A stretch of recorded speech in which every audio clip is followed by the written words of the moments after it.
नमस्कार, खेत खजाना में आपका स्वागत है। आज मंगलवार का दिन है और अक्टूबर महीने की तारीख हो गई है 14। पिछले कई दिनों से कार्यालय के अंदर रेनोवेशन का काम चल रहा है। वो मुकम्मल होने का नाम नहीं ले रहा, जिससे वीडियो बनाने के लिए फुर्सत नहीं मिल रही है।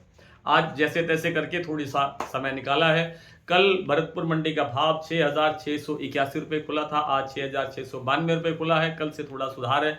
और जो सलोनी प्लांट है उसके अंदर भी आज 25 रुपये, कल भी अलवर के प्लांट में उन्होंने 25 रुपये भाव बढ़ाया था और आज भी 25 रुपये सभी प्लांटों के अंदर भाव प्लस किया है। और जो गोयल कोटा का प्लांट का भाव है वो 6,750 रुपये पर बिल्कुल स्टेबल चल रहा है। 7300 पर बीपी आगरा और शारदा के प्लांट वो भी स्टेबल चल रहे हैं, इसमें कोई चेंज नहीं है। भरतपुर मंडी का भाव मैंने आपको बता दिया, ये चल रहा है। जयपुर का भाव 7,775 है, चरखी दादरी का 6,950 और दिल्ली का 7,000 रुपये का लेवल बना हुआ है। जो सलोनी प्लांट का जो भाव आज बना है वो अलवर प्लांट का भाव है 7,700 रुपये और अन्य प्लांटों के अंदर भाव है 7,675 रुपये। तो कुल मिलाकर के सरसों की जो बाजार है वो अब फिलहाल थोड़ा दबाव में है, क्योंकि आपकी लोकप्रिय सरकार ने रूस से जो कैनोला तेल या रेपसीड ऑयल कह सकते हैं, जिसको सरसों के तेल के विकल्प के रूप के अंदर व्यापारी लोग बेच रहे हैं। कुछ मिक्सिंग की भी कंप्लेंट आ रही है, शिकायतें आ रही है, इस तरह से भी चल रहा है। इस कारण से सरसों तेल की डिमांड नहीं है।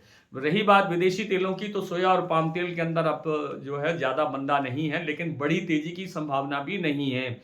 एक सप्ताह रह गया है दीपावली में और एक सप्ताह के अंदर सोया पाम तेल के अंदर 1 से 2 रुपये किलो का सुधार होने की संभावना बन सकती है। थोड़ा बहुत सहारा सरसों तेल को भी मिल सकता है, लेकिन बड़ी तेजी आ जाएगी या बड़ा सुधार हो जाएगा, इसकी गुंजाइश कम दिखाई देती है। सरसों में भी इस आने वाले एक सप्ताह के अंदर कोई बड़ा परिवर्तन होगा ऐसी संभावना लगती नहीं है। और 50 रुपये से अधिकतम 100 रुपये की रेंज के बीच में यानी गड़बड़ होती रहेगी, इससे ज़्यादा का मामला दिखता नहीं है। अब जो सरसों में जो तेजी बनेगी या मंदी बनेगी, इसका फैसला जो सरसों की बिजाई का जो सीजन शुरू हुआ है उस पर डिपेंड करेगा। उसके जो आंकड़े अगले महीने से आने शुरू होंगे, यानी नवंबर के 20 के आसपास आप समझिए कि छोटे मोटे प्राइमरी आंकड़े आने शुरू हो जाएंगे कि सरसों की बिजाई कैसी रही है और कैसी हुई है। इसके बाद ही सरसों की असली तस्वीर आगे बनेगी। फिलहाल दिवाली तक सरसों के अंदर न तो कोई बड़ी तेजी है, न ही कोई बड़ी गिरावट की गुंजाइश लगती है। और दैनिक आवक 2.5 से 3 लाख बोरी के बीच में चल रही है। आज भी आवक जारी नहीं हुई है, लेकिन एक अनुमान के मुताबिक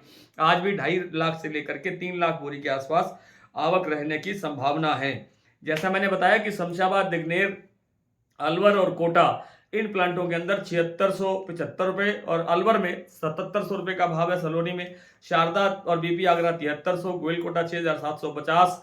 हिंडौन मंडी में आज लगभग 70 रुपये की तेजी, 75 रुपये की तेजी दर्ज हुई है। भाव खुला है 6,685 रुपये।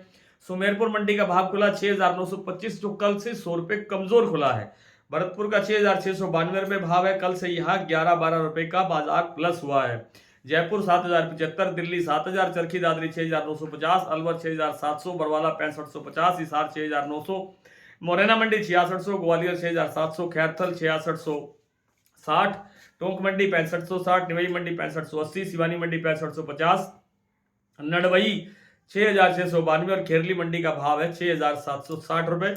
और प्लांटों का जिक्र मैंने आपसे सामने कर ही दिया। तो आज इतना ही, कल आपसे फिर मुलाकात करने का प्रयास करूंगा। तब तक के लिए नमस्कार।